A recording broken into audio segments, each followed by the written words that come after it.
Bonjour et bienvenue sur cette vidéo d'exercice sur les fonctions affines et linéaires.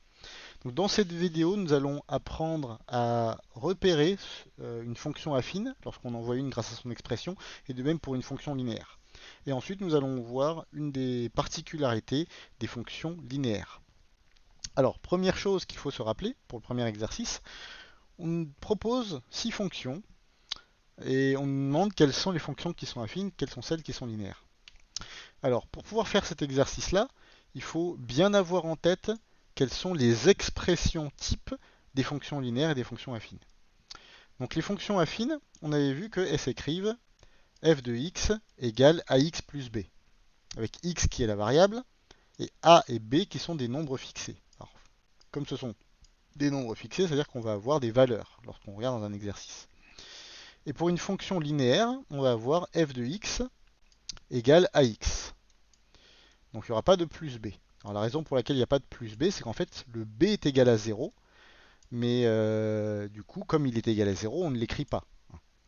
Mais en fait, une fonction affine est un cas particulier d'une fonction linéaire. C'est ce qu'on avait dit. Enfin, ou non, une fonction linéaire est un cas particulier d'une fonction affine, c'est ce qu'on avait dit. Alors du coup, comment est-ce qu'on fait pour repérer ça?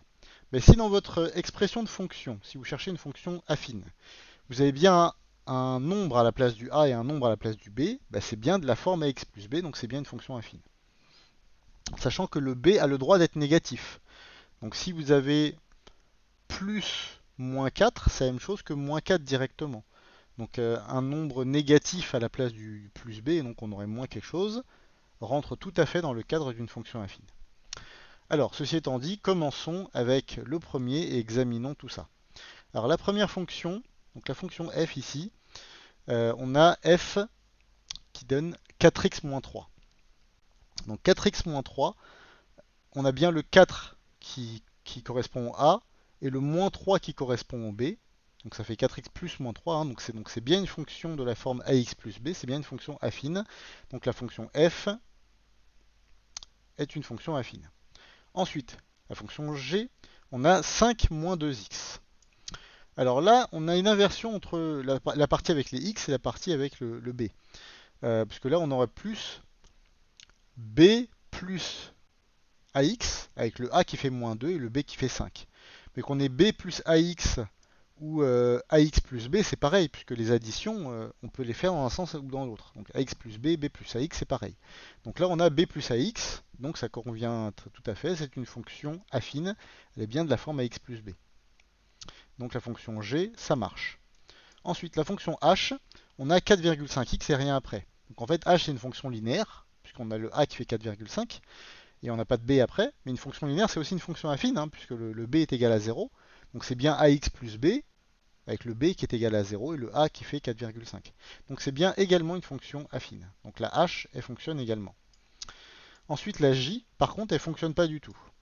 Parce que la j, vous avez du x carré. Et quand vous regardez l'expression qu'on a en dessous, là, ax plus b, il n'y a pas de carré sur le x, et on ne peut pas le modifier pour que ça ressemble à ça. Donc la fonction j n'est pas une fonction affine. La fonction k. La fonction k, on a moins 4. Donc on n'aurait que le plus b, le b qui vaut moins 4. Le a, par contre, le ax, on ne l'a pas. Alors pourquoi on pourrait ne pas l'avoir? En fait, si jamais le a ici est égal à 0, ça fait 0x. Et 0x, ça fait 0, donc on ne l'écrit pas. Donc on aurait effectivement que le plus b, donc que le moins 4. Mais du coup, c'est bien une fonction affine. En fait, là, c'est 0x plus b, ou 0x moins 4. Donc c'est bien de la forme à x plus b, sauf que le 0x, on ne l'écrit pas. Donc le e, c'est bien une fonction affine. Et le L, par contre, 1 sur x, là, vous voyez que ça ne correspond pas du tout à x plus b, donc là, c'est pas une fonction affine. Donc parmi celles qu'on vient d'écrire, il y en a deux qui sont particulières, hein. Entre f, g, h et e, il y en a deux qui sont spéciales. Il y a la fonction h qui est une fonction linéaire, donc on va pouvoir écrire dans le 2 que en fonction linéaire, on a la L. Et la fonction e, on n'a pas de x, donc ça veut dire qu'elle ne va pas varier cette fonction-là, donc c'est ce qu'on appelle une fonction constante. Donc c'est un autre cas particulier des fonctions affines. Une fonction constante, donc le x a disparu parce qu'on a un 0 à la place du a et du coup elle ne varie pas. On ne peut pas avoir d'autres fonctions linéaires que celle-ci, hein, puisque les fonctions affines c'est f, g, h et e, et les fonctions linéaires c'est forcément des cas particuliers de fonctions affines. Donc si on cherche une fonction affine, pourquoi j'ai mis L ici? C'est pas L, c'est C'est h. Voilà, c'est h. Donc les cas particuliers des fonctions affines, c'est que ces cas-là qui peuvent être des fonctions linéaires. Donc f, g, h et e, c'est que là-dedans qu'on va regarder si on a des fonctions linéaires. Donc la seule qui fonctionne, c'est la fonction L. La fonction h, pardon. Ensuite, exercice 2, on vous dit f est une fonction linéaire de coefficient 5. Alors il faut comprendre déjà ce que ça veut dire ça. Une fonction linéaire de coefficient 5, ça veut dire que c'est une fonction qui s'écrit f de x, donc normalement égale à x, sauf qu'à la place du a, on vous dit combien fait le a, ça fait moins 5. Donc ça va être moins 5x. C'est ça que ça veut dire, une fonction linéaire de coefficient moins 5. Grâce à ça, on va pouvoir calculer un certain nombre de valeurs pour la fonction. Donc ce qu'on va faire, c'est déjà pour les calculs d'image, on va remplacer le x par la valeur qui nous est donnée, et on va avoir ici le résultat. Donc si on fait x qui fait moins 3 pour le premier, là on remplace x par moins 3 ici, on va avoir moins 5 fois moins 3, ce qui va faire 15. Donc ça nous donne 15 ici. Pour le deuxième, on fait pareil, on fait moins 5 fois moins 0,5, ça fait plus 2,5, hein, puisqu'on a moins fois moins. Alors, on va faire les autres qui sont plus simples. On va passer directement au cinquième. On a 5 ici, donc on fait moins 5 fois 5, ça fait moins 25. Et pour le dernier, on a 10 fois, enfin moins 5 fois 10, qui fait moins 50. Donc voilà pour les calculs d'image qui sont simples.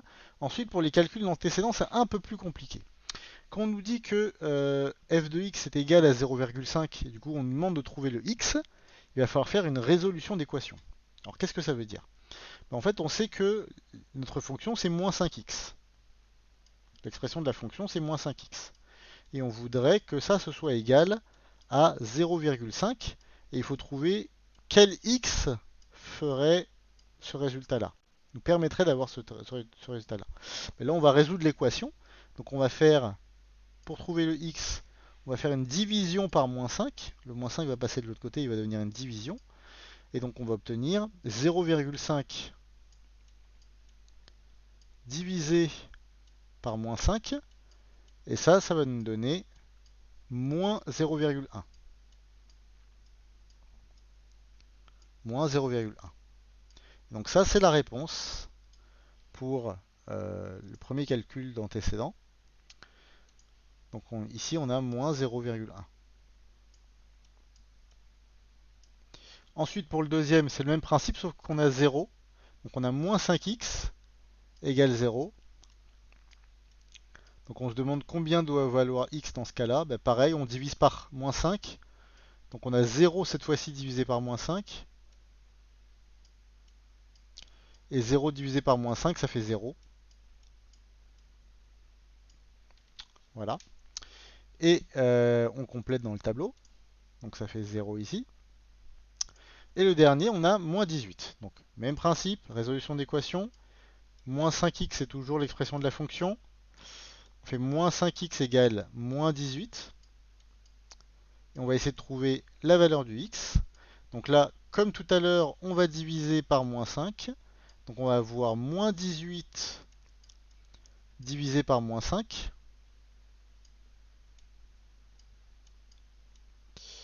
Comme on a moins divisé par moins, ça fait plus.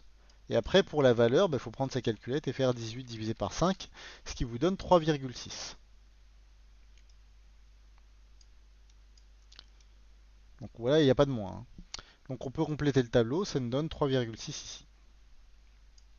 Voilà, on a fini pour la première question, compléter le tableau, donc celle-là elle est faite. Ensuite, la deuxième question, que peux-tu dire de ce tableau? Si vous regardez bien, pour passer de la première ligne à la deuxième ligne, il faut à chaque fois multiplier par moins 5. Tout le temps. Donc ça, c'est un tableau de proportionnalité. Ce qui est tout à fait normal, puisque les fonctions linéaires représentent toujours des situations de proportionnalité. Donc lorsque vous faites un tableau de valeurs avec une fonction linéaire, vous aurez toujours un tableau de proportionnalité.